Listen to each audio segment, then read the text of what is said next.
माण तालुक्यातील लहानशा परतवडी गावचा सुपुत्र गणेश शिंदे याने आपल्या बुद्धिमत्ता, मेहनत आणि जिद्दीच्या जोरावर अवघ्या 16व्या वर्षी भारतीय नौदलात ऑफिसर म्हणून निवड होण्याचा ऐतिहासिक टप्पा गाठलाय.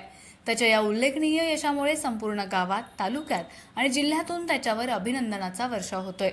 गणेश शिंदे याचे वडील भारतीय सैन्यात शिपाई पदावरून नाईक म्हणून निवृत्त झाले आहेत.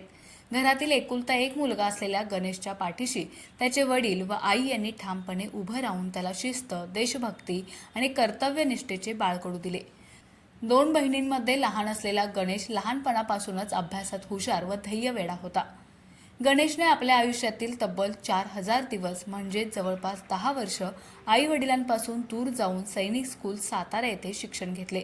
त्यानंतर UPSC मार्फत घेतली जाणारी NDA अर्थात नॅशनल डिफेन्स अकॅडमीची कठीण परीक्षा उत्तीर्ण केली. NDA मध्ये 3 वर्षांचे प्रशिक्षण खडकवासला, पुणे येथे पूर्ण केल्यानंतर त्याने शेवटचे 1 वर्षाचे नौदल ऑफिसर प्रशिक्षण केरळ येथे यशस्वीरित्या पार पाडले. आज गणेशच्या खांद्यावर आणि छातीवर नेव्हल ऑफिसर हा सन्मानाचा दर्जा आहे. हा केवळ त्याचा नाही तर संपूर्ण माण तालुक्याचा सन्मान आहे. गणेशचे यश हे त्याच्या कुटुंबाच्या बलिदानाचे, त्याच्या मेहनतीचे आणि जिद्दीचे फळ आहे.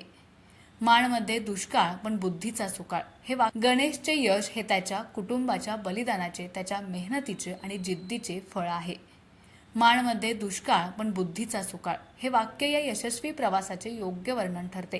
ग्रामीण भागातून आलेल्या मुलाने देशसेवेसाठी तयार झाले. परतवडीसह संपूर्ण माण तालुक्यातून गणेश शिंदेवर अभिनंदनाचा वर्षाव होतोय. राज्याचे ग्रामविकास मंत्री नामदार जयकुमार गोरे यांनी देखील गणेशचे अभिनंदन केले आहे. विविध शैक्षणिक संस्था, सामाजिक कार्यकर्ते आणि माजी सैनिक संघटनांनी त्याचे अभिनंदन करून पुढील वाटचालीस शुभेच्छा दिल्या.